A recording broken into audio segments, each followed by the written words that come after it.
A RCI 1320 AM, integrante da rede Bandeirantes de Rádio, apresenta Programa Uniamérica em Ação. A faculdade a serviço da comunidade. A apresentação, Raíza Brustolin. Olá, muito boa tarde, ouvintes da Rádio RCI. Muito obrigada a todos que nos acompanham pela live no Facebook da Uniamérica. Muito obrigada aos ouvintes da Rede Comunicador Iguaçu. Sejam muito bem-vindos a mais um Uniamérica em Ação, aqui na sua rádio, acompanhando aí sempre o programa, todos os dias às 16h30. Agora são 16h36. Hoje é dia 9 de fevereiro, sexta-feira. Amanhã já é carnaval, já começam aí as festas de carnaval. Na verdade, em alguns estados do Brasil já começou, né? E aqui hoje a gente vai falar sobre o mercado farmacêutico. A gente está aí na primeira semana de aula da Uniamérica, semana de integração. Os veteranos já estão indo para a aula, os calouros chegam agora depois do carnaval. Então a gente está aí conversando com os professores, com os coordenadores sobre os cursos, até porque tem muita gente que ainda não se decidiu, que ainda não fez matrícula, e estamos na reta final aí das matrículas e tudo mais. Então, para você aí que está nos ouvindo, que ainda não sabe o que vai fazer direito ou não escolheu sua faculdade ainda, hoje é uma ótima oportunidade para você saber um pouco mais sobre o mercado farmacêutico e sobre a profissão de farmacêutico. Para falar sobre isso, recebemos aqui Lavoisier Diniz. Boa tarde, Lavoisier. Boa tarde. Então, Lavoisier, ele é farmacêutico formado pela Universidade Federal da Bahia. Ele é pós-graduado em Vigilância Sanitária e Metodologia Ativa, consultor de empresas na área de saúde, farmácias, drogarias, indústrias e atual coordenador do curso de farmácia da Uniamérica. Então, Lavoisier, muito obrigada pela sua presença novamente aqui no programa. É sempre muito bom ter você. Bom, vamos começar aí, porque a gente conhece o farmacêutico, a gente vai lá na farmácia, beleza, ele instrui a gente ao uso do medicamento, mas eu sei que não é só isso que o farmacêutico faz. Então, quais seriam as funções aí do farmacêutico? Qual seria o trabalho do farmacêutico? Boa tarde, ouvintes da RCI, né, a galera de Foz do Iguaçu aí na véspera do carnaval. Eu sou baiano, mas estou bem distante do carnaval, mas aqui eu vou tentar conhecer o carnaval de Foz do Iguaçu de alguma forma. Bem, falando sobre a função do farmacêutico, ele depende da área. Por exemplo, na área de drogarias, né, ele está envolvido com a dispensação de medicamentos, envolvido com treinamento e desenvolvimento de profissionais. Ele também pode assumir cargos de liderança, ele pode ser um gestor, né, ele pode desenvolver pessoas, né, naquele processo ali. Então, são várias atividades dentro daquela área. Se você vai para a indústria, ele se envolve com o controle de qualidade dos medicamentos, por exemplo, dos cosméticos. Ele também pode participar da área de desenvolvimento de produtos. Vamos desenvolver um produto à base da erva mate, ou de um outro fitoterápico, de uma planta medicinal. Então, o farmacêutico, através dos seus conhecimentos, seus estudos, ele pode desenvolver junto com a equipe isso aí. Se você vai para a área de farmácia hospitalar e você tem mais aguçado aí a farmácia clínica, que o farmacêutico ele vai avaliar de uma forma mais profunda, né, as interações medicamentosas, né, a progressão daquele paciente juntamente com o médico, com o nutricionista, com a enfermeira e outros mais. Então depende da área, mas são diversas funções, são mais de 70 áreas de atuação. Olha que bacana, então para você aí que pensa em ser farmacêutico, né, vai muito além de trabalhar na farmácia, né? Sim. Lavoisier, quando que surgiu essa profissão, a profissão de farmacêutico? Bem, a profissão de farmacêutico, alguns consideram lá como milenar, outros sinalizam que vem nos últimos séculos, século XVI. Na verdade, o que nós temos na literatura foi desde a principal referência do século XVI, com a vinda de Dom João VI, né, com o Império Português vindo para cá, a monarquia, e aí trouxe os boticas, né, os proprietários, os responsáveis por caixas, aqueles kits de medicamentos, mas aí naquela época usavam muitas plantas, era um cuidado mais paliativo, né? Eles falavam que era curativo, ou seja, que era para resolver o problema. E aí ao longo dos anos, aquele boticário ele foi perdendo um pouco de espaço, uma vez que aí surgiu a faculdade de medicina, que eu não me recordo agora se foi a primeira, foi a do Rio de Janeiro ou a da Bahia, mas essa faculdade de medicina, dessas faculdades, né, você foi extraído a faculdade de farmácia. E aí a farmácia ganhou, né, o profissional farmacêutico, e esse profissional, muitos desses boticários, né, se tornaram farmacêuticos e outros não, permaneceram somente como proprietários. Então a farmácia ela surgiu assim, mas já o conhecimento já vem já desde de épocas. Estudos que falam até da época de Jesus Cristo também. Segundo a Bíblia, já falava um pouco sobre essa atividade, digamos assim, com medicamentos, com produtos de cura. Uma química mais rudimentar, isso, aí, né, exato. com ervas e tudo isso, mais. Exatamente. Rudimentar, mas o engraçado é que isso ainda é muito praticado, principalmente aqui em Foz do Iguaçu. A gente tem várias empresas que trabalham com plantas medicinais, tem algumas instituições financiando projetos relacionados a isso, e é uma outra área também que o farmacêutico pode atuar. A área de fitoterápico, você diz. Isso, exatamente. Na área de plantas medicinais, a gente tem muitos farmacêuticos atuando nessa área. Tem as farmácias específicas de manipulação, né? Sim. Que aí uma outra forma também de você estar dentro, digamos assim, da profissão farmacêutica. Você pode ser um farmacêutico ou gestor dessa farmácia de manipulação, ou até mesmo o manipulador, né? O responsável técnico pela farmácia. É você pegar os insumos, é uma coisa... Pronto, essa característica rudimentar, artesanal, né? Você vê muito na farmácia de manipulação. Mas não é... Quando a gente fala artesanal, jamais você pode associar uma coisa sem regulação. Muito pelo contrário. Né? Farmácia de manipulação, por exemplo, o Estado controla, fiscaliza muito bem isso. Os processos são semelhantes, devem ser semelhantes a uma indústria, porque aquele produto final ali chega ao consumidor e ele não pode sofrer riscos. Legal. Mesma importância e mesmo valor, né? Do que uma indústria farmacêutica aí, né? O preço diverge, né? Valor, o produto final, o ponto de venda acaba tendo uma divergência, depende também de qual substância ela é adquirida, né? Mas sempre tem uma divergência, assim como também os medicamentos industrializados, genéricos, né, em relação à referência. Então sempre há uma diferença de preço. Legal. A gente está falando, você falou bastante das áreas de atuação e a gente continua falando sobre isso. Como que você vê, eu conversei com o Fausto, inclusive coordenador de administração essa semana, falando das transformações que a gente vê em quesito de futuro, em quesito de tecnologia e tudo mais. Como é que você vê o mercado da farmácia hoje e numa progressão mais em vista do futuro? Bem, eu vejo o mercado farmacêutico ele como algo interessante, no seguinte aspecto, que o farmacêutico das drogarias, por exemplo, na maioria das farmácias ele atua como um farmacêutico dispensador, um farmacêutico que atende o cliente, mas não tem uma área específica para fazer um atendimento mais adequado. Então, nos últimos anos, nos últimos 30, 40 anos, né, surgiu a farmácia clínica, até mesmo sendo prestada nas drogarias, onde o farmacêutico ele pode fazer um rastreamento em saúde, ele pode identificar doenças, ele pode encaminhar esse paciente a partir da identificação ao médico, um paciente que precisa perder peso, por exemplo. Então, o farmacêutico ele não pode elaborar uma dieta, ele tem que encaminhar para o nutricionista. Então, ele transcende, é uma atividade que transcende. Então, eu acho que o farmacêutico clínico, não somente da área hospitalar, mas também da drogaria, ele montando o seu consultório farmacêutico, ele vai sim ter o seu retorno financeiro, ele vai ter o seu reconhecimento da população.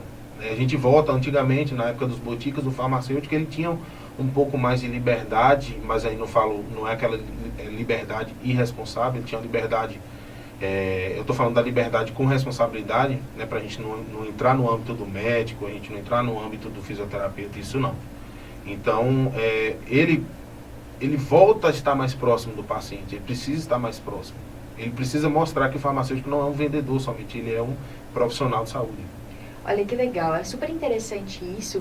Eu acho interessante que a gente esclareça realmente que o farmacêutico, claro que ele dá instrução em relação ao medicamento e ele instrui em relação com a melhor opção ali dentro dos fármacos, mas ele não é um vendedor de remédios, né? E ao mesmo tempo que ele não prescreve no mesmo nível que um médico. Então ele está nesse limiar ali, super importante, mas interessante fazer essa integração, né, Lavoisier? Perfeito, você você me trouxe uma palavra-chave, prescrição. Nós temos a prescrição farmacêutica, né, e aí é motivo até de conflitos com os médicos, mas a prescrição farmacêutica, ela só pode ser feita desde que o profissional detenha conhecimentos como semiologia, fisiopatologia, comunicação interpessoal. O farmacêutico ele precisa saber se comunicar com o paciente.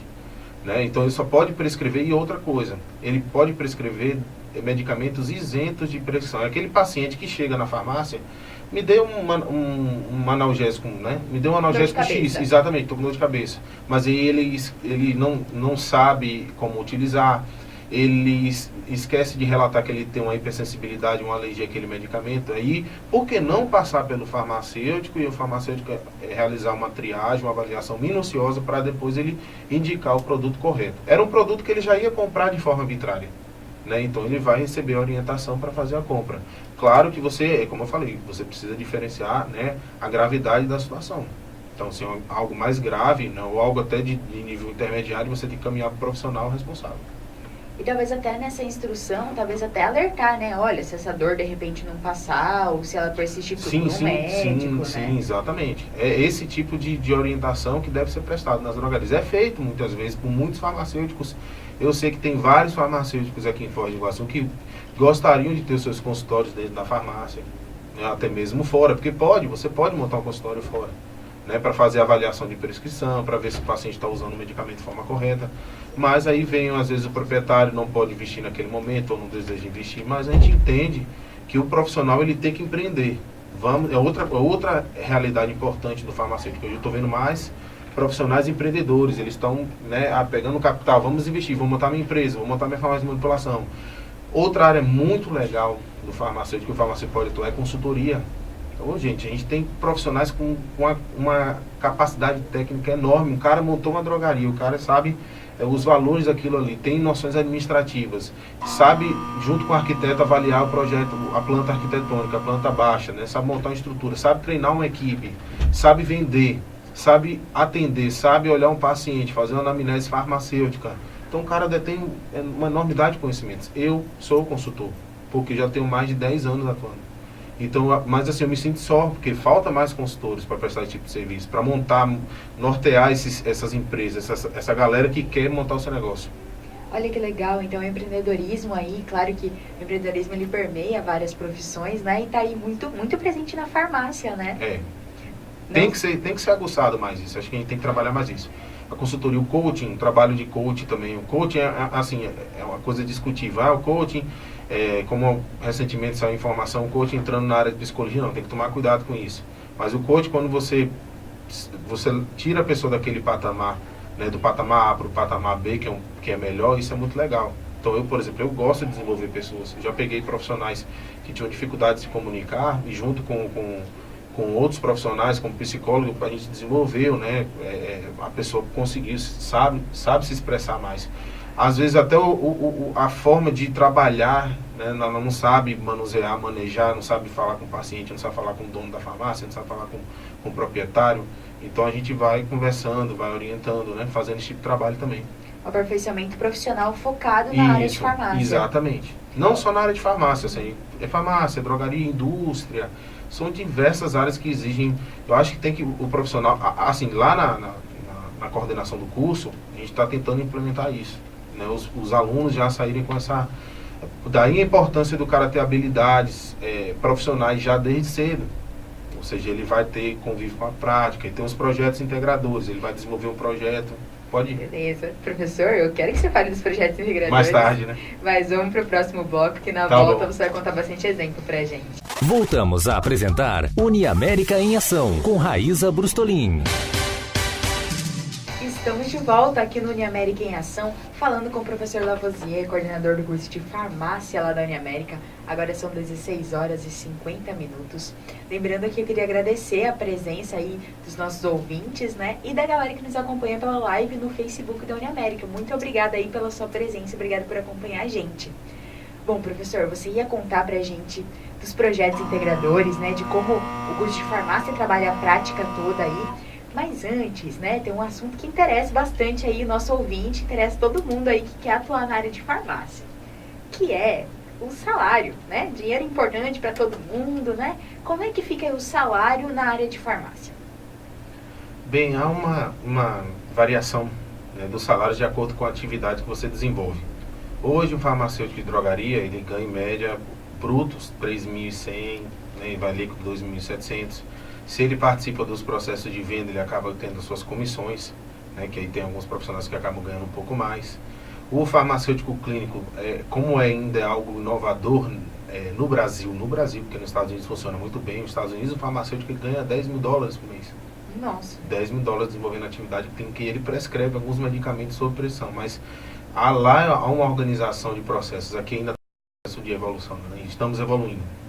Então, o farmacêutico clínico tem alguns que tiram 5 mil, 7 mil reais, dependendo digamos assim, da área, da cidade, do local. O farmacêutico que trabalha em análises clínicas, o piso geralmente é entre 3 mil, mas ele pode às vezes adquirir um pouco mais como gestor.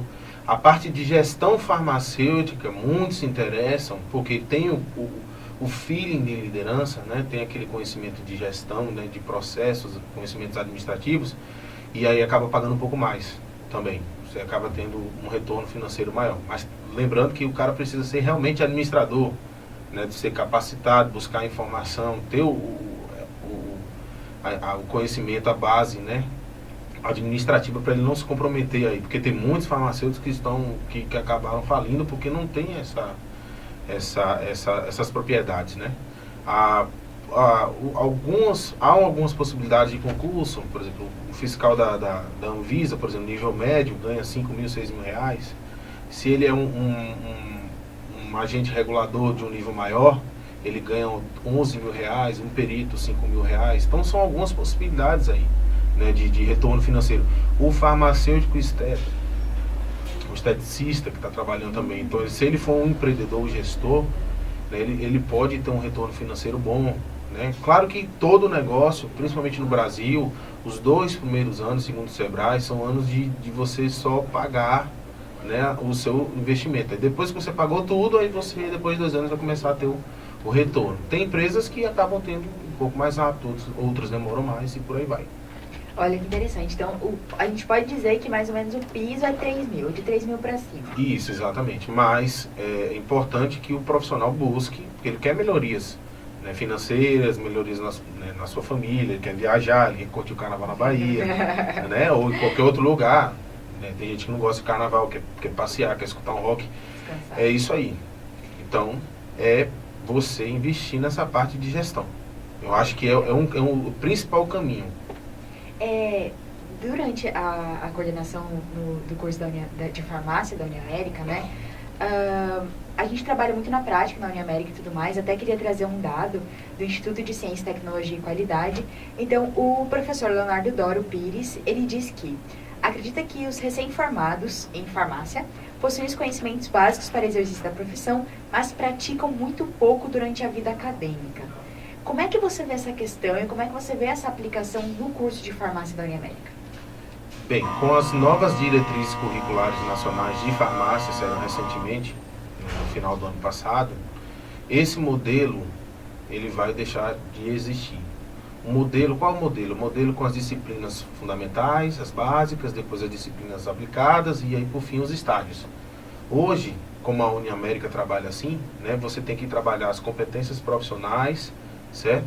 E essas competências profissionais vêm a partir de desafios reais e desafios já exemplificados. Então, por quê? Porque é toda hora, teoria e prática, teoria e prática, teoria e prática. Então, se o farmacêutico precisa desenvolver um cosmético, por que ele não pode aprender isso lá no nosso curso? Então, vamos desenvolver um cosmético com ação antioxidante. Então, esse cosmético, ele vai ser através de uma planta X. O que ele precisa? Primeiro, precisa saber as propriedades terapêuticas daquela planta. Precisa saber quais são as bases que vão ser utilizadas, qual é o tipo de embalagem que vai ser utilizado. Então, tudo isso, você tem vários subprodutos para se chegar a um produto e no final de tudo, o cara vai deter o conhecimento. Ou seja, já vai ter o conhecimento prático, já vai chegar pronto para o mercado. A gente tem que atender às exigências do MEC, temos que atender também às exigências do mercado, né? E também atender às necessidades do próprio estudante que precisa evoluir. O próprio desenvolvimento do aluno aí, isso, né? Exato. E como é que funcionam os projetos integradores nessa metodologia e no curso de farmácia? Bem, recentemente nós sentamos com uma empresa aqui de Foz do Iguaçu, uma indústria de cosméticos, e ela trouxe problemas reais do seu estabelecimento. Como assim problemas reais? Exemplo, ela produz água destilada e para produzir água destilada ela utiliza 100 litros de água e ela só consegue produzir 1 litro de água destilada. Então ela perde 99 litros. E esses 99 litros de água vão para onde? Vão ser descartados? Não, está errado. Tem que ter um reaproveitamento. Então esse é um tipo de trabalho que pode ser desenvolvido pelos nossos alunos. ela pretende desenvolver um cosmético à base de uma determinada planta, mas essa planta ela tem um odor terrível, mas ela tem atividade antioxidante comprovada, ou seja, ela proporciona benefícios, principalmente para a pele. Então o projeto integrador seria o quê? Vamos tentar eliminar esse odor de alguma forma, adicionando algum componente, vamos fazer alguns testes para ver se isso é possível. Então é isso, as empresas trazem os problemas e a gente vai solucioná-los, vai tentar solucioná-los juntamente com a empresa. Olha que legal, que bacana. Até para você que está nos ouvindo, né? Se você tem alguma ideia se você tem alguma necessidade, a sua empresa, a sua comunidade, que de repente você queira apresentar para os alunos de farmácia e para os outros alunos da Uniamérica, né? A gente não consegue resolver todos os problemas, né, você? Sim. Mas é bom trazer demandas para que os nossos alunos possam experimentar coisas diferentes, não é? Sim. Teve algum relato, algum desempenho dos alunos? Você consegue ver uma melhora no desempenho dos alunos, né? Você que está ali o tempo todo em contato com eles, a partir das atividades práticas, dos desafios e dos projetos integradores? Bem, alguns, assim, não são todos normal isso, né? Porque cada um tem o seu nível de evolução, né? De entendimento, de compreensão. Mas eu percebo, sim, um crescimento, às vezes até, eu acho engraçado, já os vejo como colegas profissionais, porque eles já sabem atuar, já sabem os caminhos, né, os percalços também. A gente que trabalha no mercado, a gente tenta levar essa nossa experiência para eles, e eles também já vão, dentro da faculdade, tendo essa vivência, esse contato com as experiências. Então, ter contato com a empresa A, B, C e D, isso ajuda bastante. Olha, que legal. Para a gente aí finalizar aí a nossa entrevista e deixar nosso ouvinte com uma boa informação aí, com um bom resumo no final, quais seriam as habilidades principais de um bom farmacêutico? Assim, sei lá, 3 que você pode citar que um bom farmacêutico tem que ter, assim, para ser um atuar Vamos bem no falar mercado. de habilidades comportamentais ou técnicas? Não sei o que você acha que é Vamos falar um pouco da comportamental e da técnica. A comportamental, eu acho que você precisa ter a resiliência, né? Ou seja, ter o poder de correr atrás, né? Autonomia, exatamente. O autodidatismo, eu acho importante. As competências técnicas, eu acho que ele precisa ser transdisciplinar. Aí também pode envolver até um pouco a parte comportamental. Ele precisa se envolver com outros profissionais de saúde, outros estudantes de saúde. Ele precisa sair um pouco daquele nicho farmacêutico e também para o nicho da enfermagem, da medicina, porque ele o torna mais próximo, por exemplo, de uma clínica. Ou seja, ele tem uma visão clínica daquele paciente. Eu estou citando aí como exemplo o paciente. A comunicação interpessoal é uma coisa também que precisa ser trabalhada. Tem muitos profissionais que têm dificuldade de se comunicar, né? São mais introspectivos. Alguns são introspectivos, outros são introvertidos. Então a gente precisa trabalhar cada um deles. Olha, que legal, que importante. São habilidades aí que muitas vezes parecem simples, mas que fazem toda a diferença no mercado de trabalho, Sim, né? Sim. O perfil gerencial, e volto a frisar, o perfil gerencial de liderança é uma coisa que, para mim, está no topo. Eu acho que o farmacêutico, quando ele é líder, ele motiva, ele é exemplo e ele acaba tendo um retorno esperado, seja financeiro, seja reconhecimento da sua população, da sua comunidade. Ele precisa estar à frente com outros, assim, à frente, mas ao lado de outros profissionais, como o médico, por exemplo, assim como o enfermeiro também tem que estar paralelo. Olha que legal, uma perspectiva integral aí da saúde, né? Isso. E é isso aí. Professor, muito obrigada pela sua presença, muito obrigada por compartilhar essa experiência aí e todas essas informações aqui com a gente. Obrigado a todos vocês também. Forte abraço, até a próxima. Até a próxima. Obrigada a todos os ouvintes, obrigados a todos que nos acompanham pela live e até mais. Te esperamos na semana que vem no Carnaval.